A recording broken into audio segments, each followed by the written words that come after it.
Bismillahirrahmanirrahim. Assalamualaikum warahmatullahi wabarakatuh. Jadi kami dari kelompok 5 akan mempresentasikan hasil diskusi kami tentang peran ganda guru dan pemahaman karakteristik peserta didik di sekolah dasar. Pada kelompok 5 ini terdiri dari 5 orang. Yang pertama ada Diniela Ayu Rasmiwatami, saya sendiri, kemudian ada Dita Alia Fariha, kemudian ada Dwi Safira, dan juga ada Elisa Nurfitriani serta Eli Utami. Baik, untuk mempersingkat waktu, langsung saja kita mulai presentasinya. Kepada pemateri pertama, saya persilakan. Assalamualaikum warahmatullahi wabarakatuh. Saya Eli Utami. Saya di sini akan membahas permasalahan tentang bagaimana mengapa sih guru kelas itu perlu melengkap sebagai guru konselor. Nah, kenapa saya mengambil permasalahan ini? Karena pada dasarnya setiap siswa itu memiliki hak untuk mencapai pendidikan yang memuaskan. Namun dalam kenyataannya, setiap siswa itu memiliki beberapa hal perbedaan. Misalnya dalam perbedaan kemampuan intelektual, kemampuan fisik, latar belakang keluarga, kebiasaan dan kondisi belajar siswa. Selain dari perbedaan yang dialami siswa, ada juga masalah yang paling sering terjadi pada siswa, yaitu masalah tentang kesulitan belajar. Misalnya kurangnya konsentrasi siswa, kurang fokusnya, turunnya prestasi siswa, lambannya dalam menerima pelajaran, aktifnya siswa dalam pelajaran tersebut. Nah, dari permasalahan ini ada juga permasalahan perilaku yang sering dimunculkan siswa saat di kelas, yaitu antara lain disruptif, disrespect, agresi, exploiting, intensi, gagal mengikuti aturan, nervous behavior, gejala menarik diri, gangguan sosial, dan hiperaktif.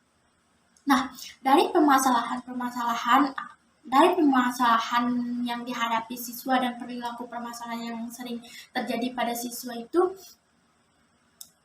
dalam kesulitan dan masalah-masalah perilaku yang dihadapi siswa, dilihat bahwa mereka di sana dapat membutuhkan bimbingan dari seorang guru kelas yang merangkap sebagai konselor. Apakah bisa guru kelas merangkap sebagai guru konselor? Bisa, karena guru kelas adalah guru yang selalu berada di dalam kelas dan dapat memantau perkembangan siswa. Apakah siswa itu rajin, apakah siswa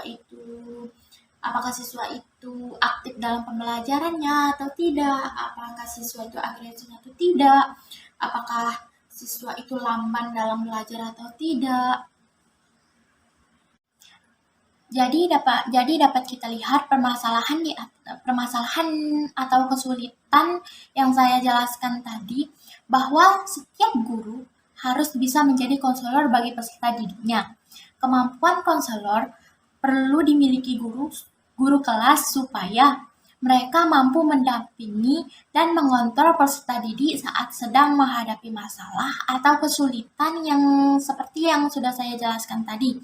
Nah, di sini nih keberadaan guru kelas yang merangkap sebagai guru konselor sangat diharapkan untuk mendampingi, menangani, menyelesaikan permasalahan perilaku secara tepat, sehingga upaya memfasilitasi perkembangan atau menghadapi permasalahan siswa dapat berjalan secara optimal dalam mengatasi permasalahan, mengatasi kesulitan, seperti yang tadi saya jelaskan, kesulitan belajar, perilaku disruptif, disrespect, agresif, exploiting, intensi, gagal mengikuti aturan, nervous behavior, gejala menarik diri, gangguan sosial, dan hiperaktif secara tepat sehingga upaya memfasilitasi perkembangan siswa dapat berjalan secara optimal. Nah, jadi dapat disimpulkan mengapa guru kelas itu perlu merangkap sebagai guru konselor. Karena guru kelas yang merangkap sebagai guru konselor itu untuk bisa menangani, mendampingi, menyelesaikan permasalahan perilaku atau kesulitan siswa secara tepat sehingga upaya memfasilitasi perkembangan siswa dapat secara optimal. Mungkin hanya ini yang bisa saya sampaikan. Jika ada yang salah, saya mohon maaf. Sekian, Assalamualaikum warahmatullahi wabarakatuh. Assalamualaikum warahmatullahi wabarakatuh. Nama saya Elisa Nur Fitriani, kelas 2G. Jadi di sini saya akan menjelaskan tentang bagaimana cara kita menerapkan suasana kelas yang nyaman dan menyenangkan bagi peserta didik kita. Jadi tujuan kita sebagai guru pembimbing atau calon guru pembimbing untuk menciptakan kelas yang nyaman dan menyenangkan ini, jika suasana kelas nyaman dan menyenangkan, maka peserta didik itu akan mudah untuk fokus terhadap apa yang sedang mereka pelajari. Jadinya mereka tuh akan memusatkan perhatian mereka terhadap pelajaran yang dibahas atau yang dipelajari. Jadi bagaimana cara menerapkan suasana kelas yang nyaman dan menyenangkan? Menurut saya sebagai calon guru pembimbing, pertama-tama kita itu harus cari tahu dulu nih bentuk karakter peserta didik kita itu kayak gimana. Kalau udah ketemu karakter mereka kayak gimana, kita bisa tahu metode pembelajaran seperti apa yang bakal kita terapin buat mereka. Jadinya kalau kita udah tahu metode belajar yang bakal kita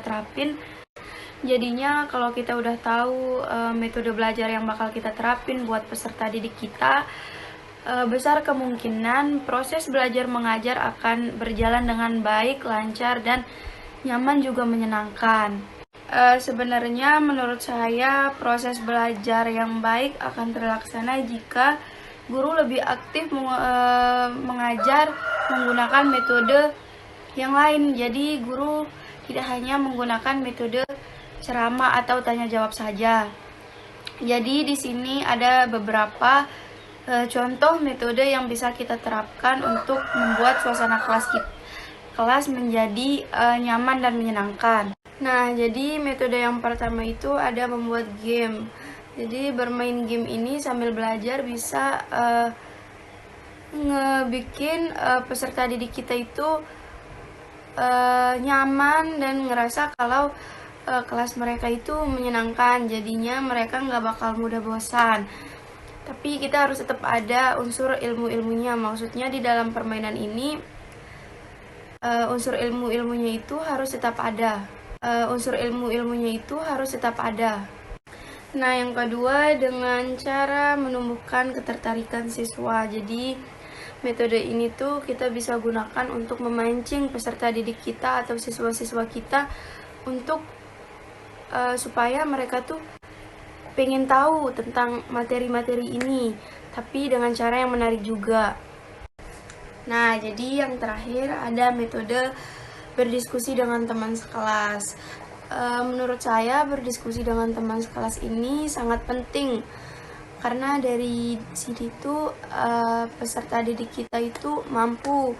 Mereka tuh bisa buat berbaur sama teman-teman mereka yang lain.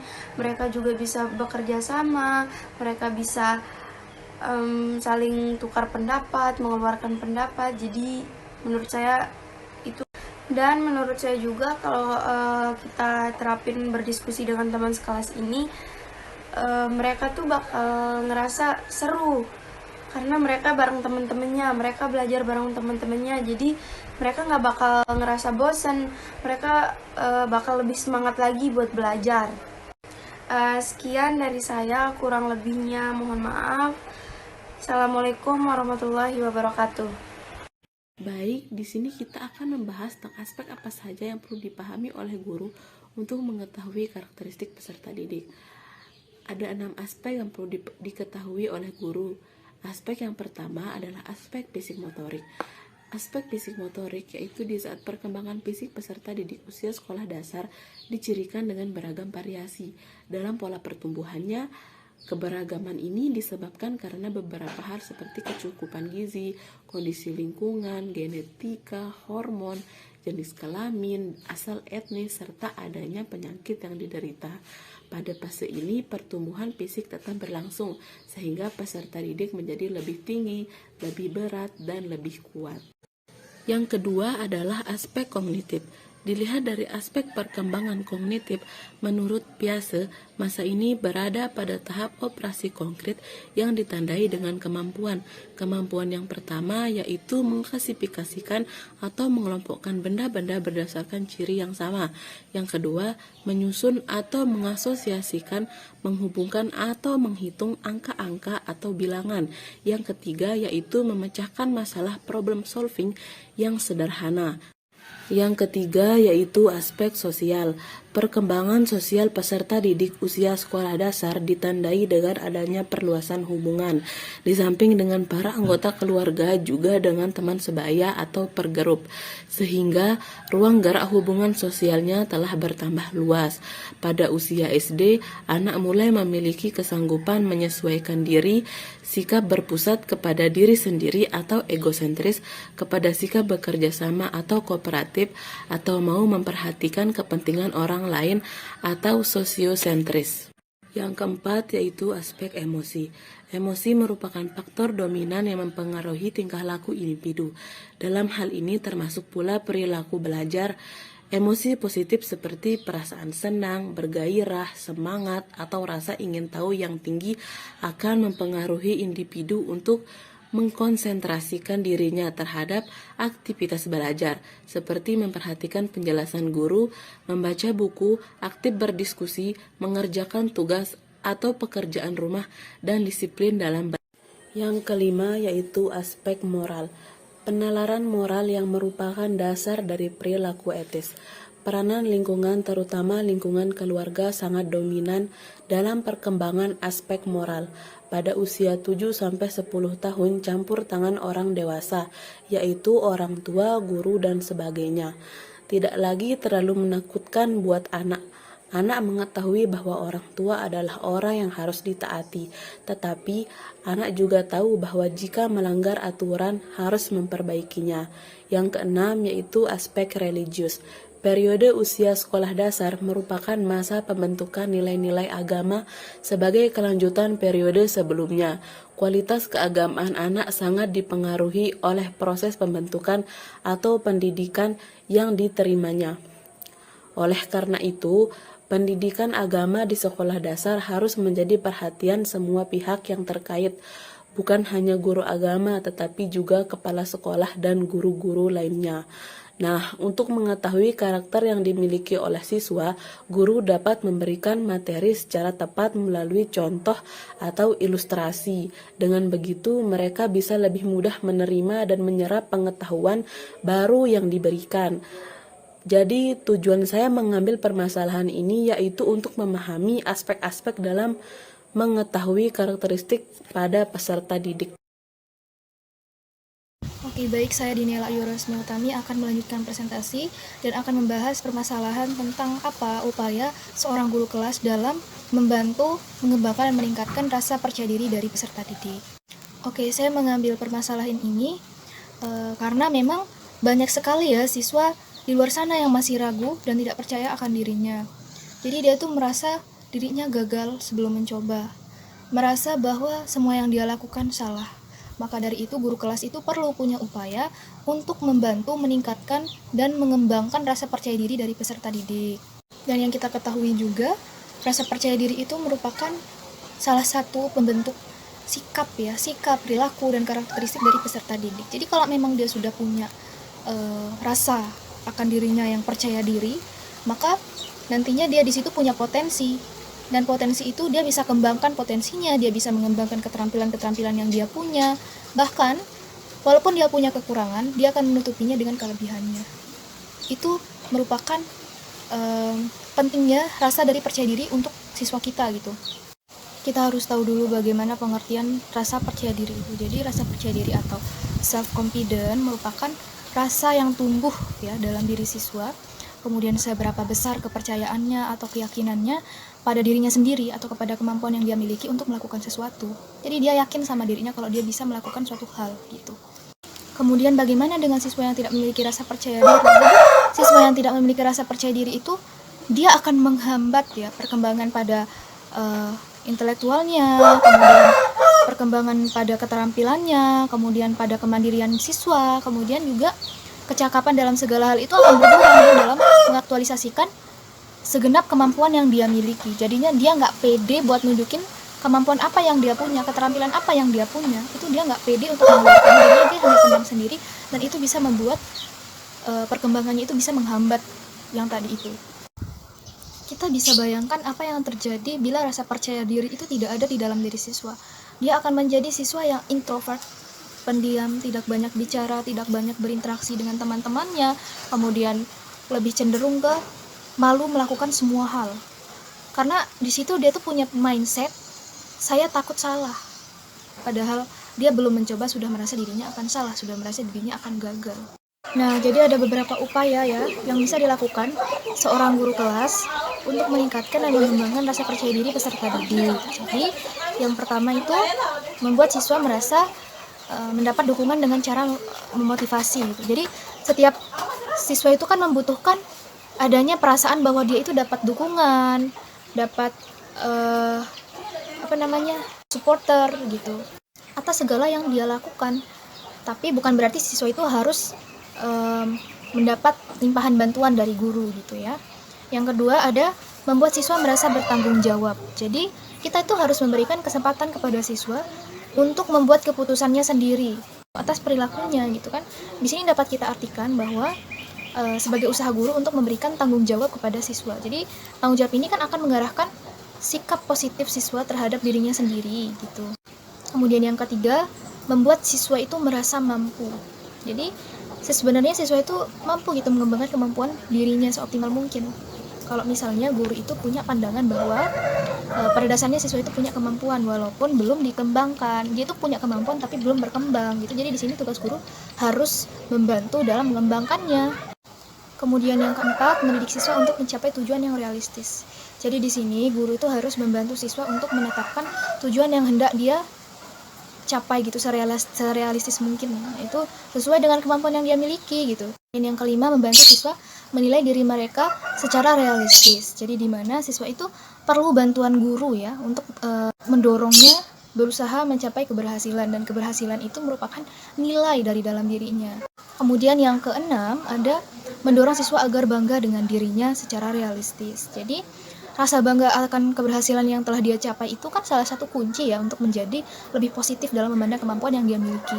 Nah, dari pembahasan tadi kita sudah bisa menyimpulkan bahwa rasa percaya diri itu sangat penting untuk peserta didik kita, terutama di SD. Jadi alangkah lebih baiknya bila kita menanamkan ya rasa percaya diri itu sedini mungkin. Itu fungsinya bisa digunakan untuk kehidupannya yang akan datang. Mungkin itu saja yang bisa saya sampaikan. Kurang lebihnya mohon maaf. Wabillahi taufiq wal hidayah. Wassalamualaikum warahmatullahi wabarakatuh. Oke, bismillahirrahmanirrahim. Assalamualaikum warahmatullahi wabarakatuh. Nah, di sini saya Dwi Safira akan membahas tentang bagaimana sih peran dari wali kelas dalam menghadapi disrespect pada siswa. Nah, sebelumnya kita perlu tahu dulu ya, apa sih disrespect itu? Nah, jadi disrespect itu adalah sikap tidak sopan, sikap tidak hormat, dan sikap yang menunjukkan bahwa dia tidak menghargai orang lain. Jadi seperti dia itu tidak bisa menghargai orang selain dirinya sendiri. Itu bisa disebut dengan disrespect. Nah, sifat disrespect pada siswa ini bisa kita lihat dari kasus siswa yang mengolok-olok temannya. Nah, sehingga dia membawa nama orang tua dari temannya ini sebagai bahan dari olokan. Nah, selain itu, sifat disrespect juga bisa kita lihat dari siswa yang tidak menyimak nih penjelasan dari gurunya. Bahkan ada disrespect yang mengarah ke perilaku yang negatif, seperti misalnya ada pemelakan antar siswa seperti itu. Penyelenggaraan pendidikan di sekolah dasar memiliki tanggung jawab yang besar dalam mengembangkan rasa respek pada diri siswa. Nah, dalam hal ini untuk meningkatkan respek pada diri siswa, kita bisa serahkan kepada wali kelas yang di sana merangkap sekaligus sebagai pembimbing untuk jenjang sekolah dasar.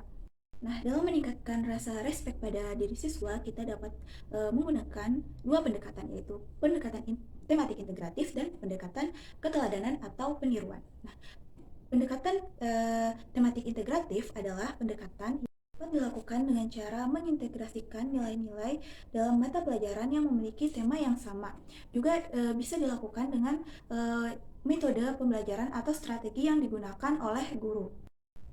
Pendekatan tematik yang menggunakan tema yang berkaitan dengan kehidupan sehari-hari akan memudahkan siswa dalam menerima materi yang disampaikan oleh guru.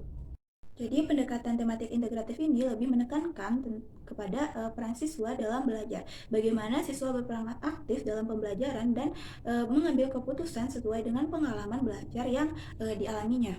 Nah, hal ini akan membantu untuk mendapatkan respek dari siswa itu sendiri. Sedangkan pendekatan keteladanan adalah keteladanan atau contoh perilaku yang diberikan oleh guru kepada siswanya. Respek terhadap guru akan tercermin dari respek guru terhadap siswa. Nah, artinya jika guru menunjukkan tindakan disrespect terhadap murid, maka siswa juga akan menunjukkan hal yang sama terhadap gurunya. Bahkan ada studi yang menunjukkan bahwa persepsi siswa terhadap respek guru dan hubungannya dengan keberhasilan di sekolah menunjukkan bahwa respek guru terhadap siswa itu penting bagi siswa dan bahwa persepsi siswa mengenai respek guru secara positif berkorelasi dengan pencapaian akademik. Nah, di sini kita dapat simpulkan nih bahwa peserta didik itu tidak hanya memperoleh nilai-nilai respek dari pembelajaran saja yang terdapat dalam buku pelajaran, namun juga melihat langsung bahkan meniru pada contoh perilaku dari gurunya.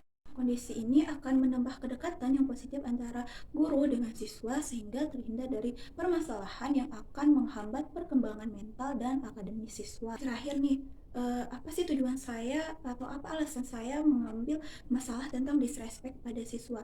Nah, saya mengambil masalah ini karena kita sama-sama tahu ya bahwa perilaku respect itu sangat penting dimiliki oleh para siswa dan sangat penting ditanamkan sejak usia dini, sejak dini gitu. Jadi karena perilaku respect ini akan mengajarkan siswa bagaimana cara menghormati orang lain, bagaimana cara menghargai orang lain agar di kehidupannya itu ia dapat menjalankan kehidupannya itu dengan damai karena sudah tercipta gitu karakter di sana.